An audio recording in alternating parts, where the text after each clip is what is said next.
Good Tuesday morning to our Eastern PA Weather Authority meteorologist Bobby Martrich, and this is your outlook for March 3rd, 2015. You got a pretty good amount of snow here falling across the interior. I mean, we're talking about from interior South Jersey all the way up to the Poconos. And our first cold map looks like this. 2 to 4 inches up here in the northern Poconos here from Scranton all the way back to State College.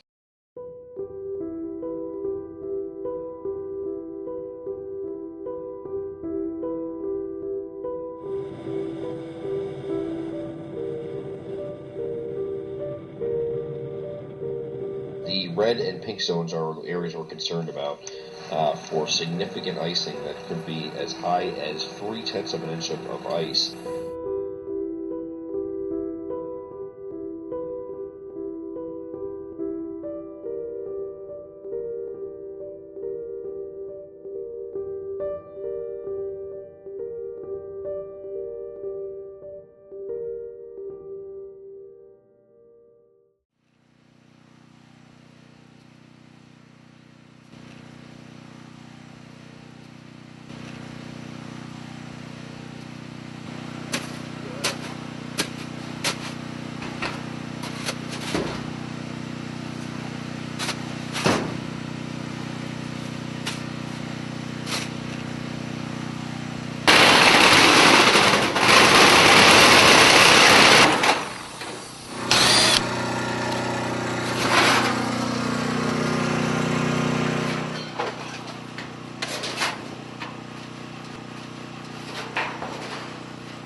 We're heading up to my friend's Al's place to look at his garage that fell down sometime last week on Saturday. Hopefully, not too much damage is done.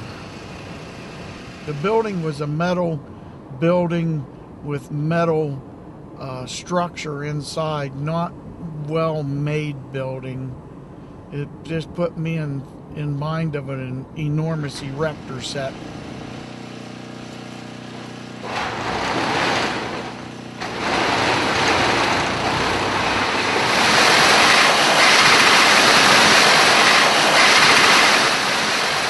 What a sad day this is for the people that love antique automobiles and collector cars, because they all got damaged in one way or another. Hopefully we can turn this all around and get them all fixed and get on with it. It's crushed. Oh my God, there's no.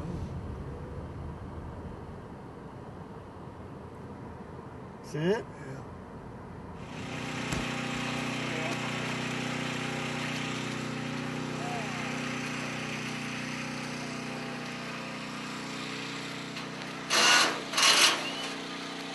We can get all 5 of them out, I believe. Well, I can pull them up to the edge here. Yeah. Yeah. Yeah. That door is going to be pretty heavy, right? Yeah, we'll get that out of here. We'll get this out of here. Give us lots of room to work.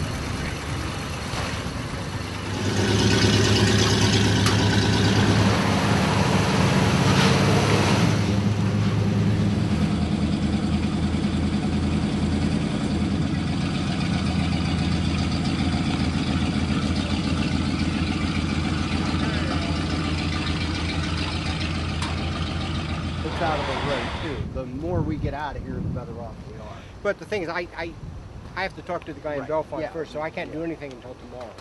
But the only one I'm worried about is the red one would leak, and I can put some sort of plastic. I have plastic, I can cover that back window, and then the windshield of the gray one.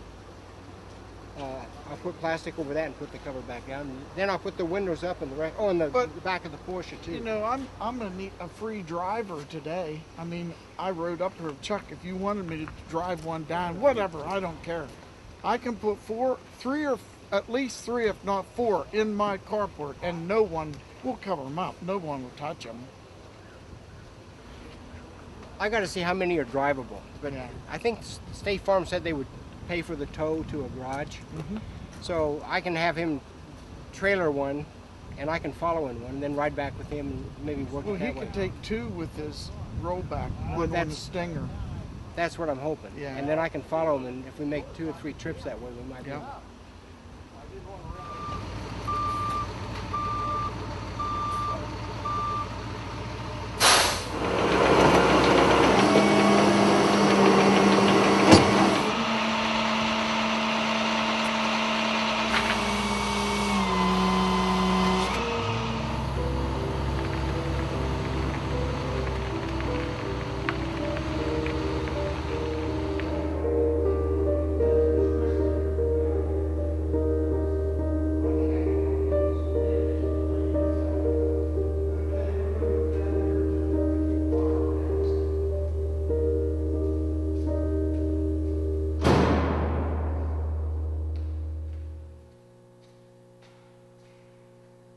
Okay, so Al, what we're going to do with this hood is I'm going to take it and try to repair it and straighten it. However, if I can't get it straight and I feel that it's not going to be presentable, then we're going to search for a replacement hood.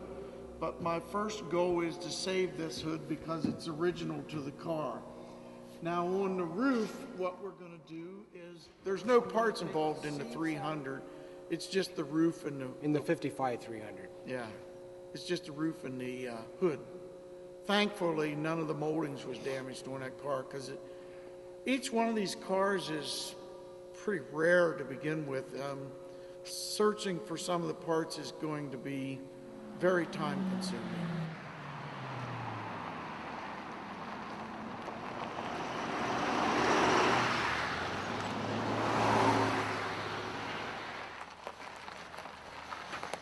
When these old cars come in here, for instance, that 1955 Chrysler, I was only 1 year old when that car was built.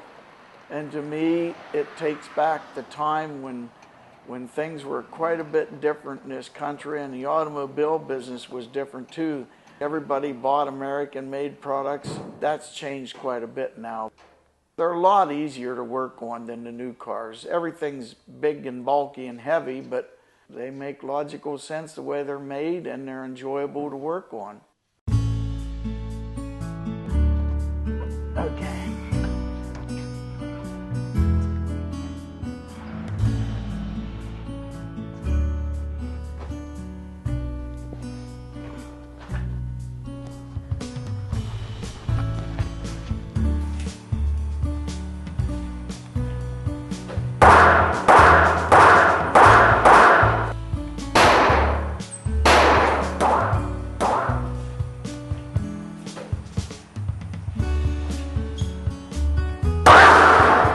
I like repairing the older cars better than the newer cars because the steel's much better quality. It's not paper thin. Most of the newer cars, it's like a throwaway world. If the fender's bent, you take it off and throw it away because you can't straighten it. That's just the difference in these cars from back in the 50s and the 40s.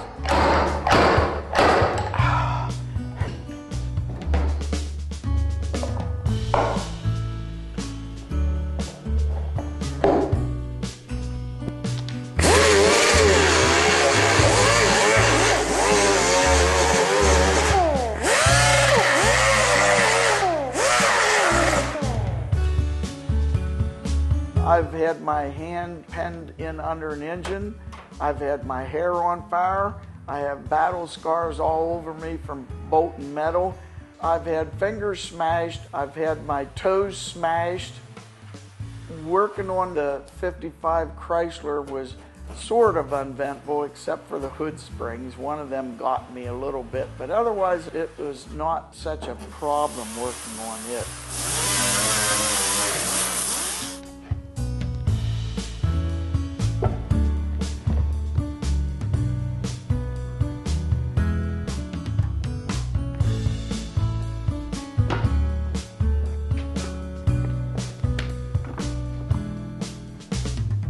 It's going to be a good year because I'm going to have many of his cars in and out of here during the course of this year.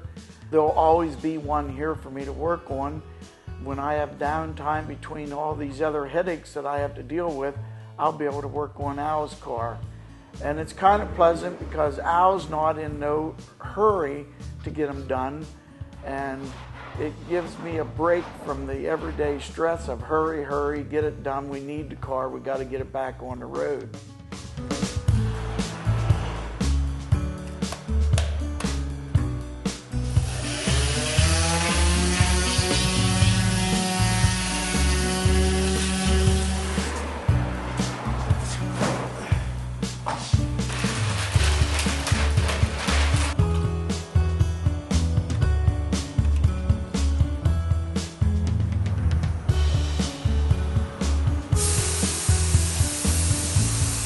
Whenever I'm finished with one of these older cars, for instance with Al's cars, I feel that I've done a service, and it's not just the money that's involved.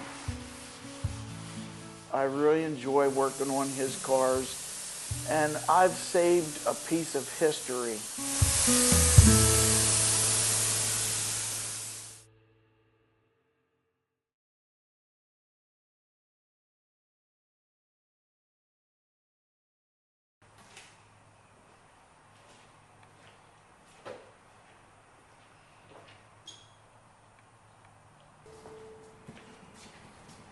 Bolts and stuff are all in that magnet tray there.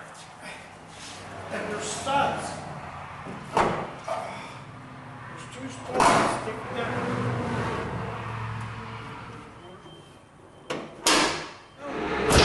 I think I finally defeated it. It's been a long journey. Took a lot of work to get it all cleaned up. A lot of problems matching the paint on it, but we got it really close. We had to have people come in with a computer analyzer and analyze the paint on it. After I had paint mixed 5 different times for it, we analyzed it and it did end up matching. Then I polished and buffed the whole car, detailed it, cleaned it up. It's been a long journey. But tomorrow is the day I think that's going to leave, so I'm happy.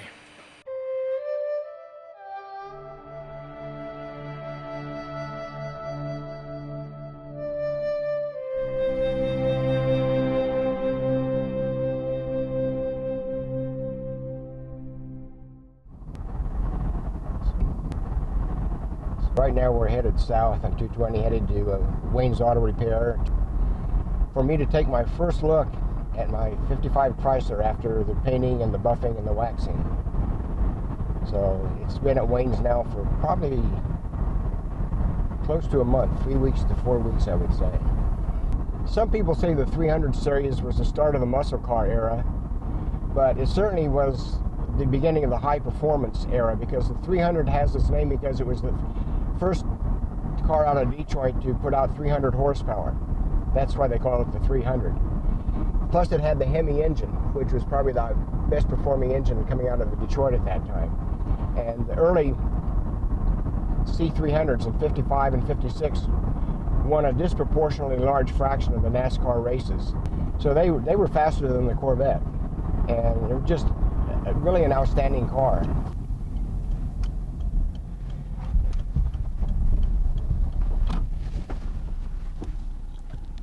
Oh boy, that looks pretty nice. It looks like you can match that color. Is that car for sale? Yeah, it's for sale.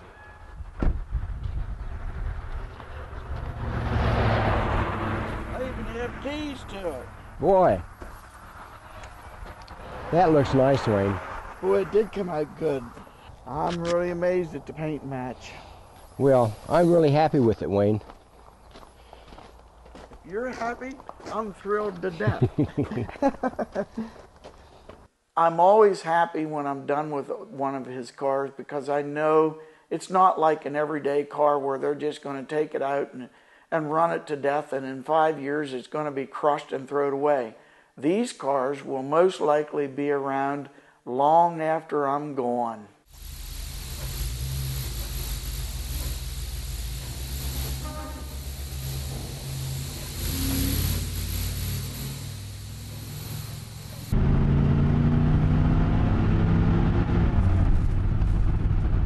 Feels like it always did. It's a good solid car. It's actually a very nice road car, even with the rate of the bias ply tires. So you're happy with the construction? Yeah, yep, I'm very happy.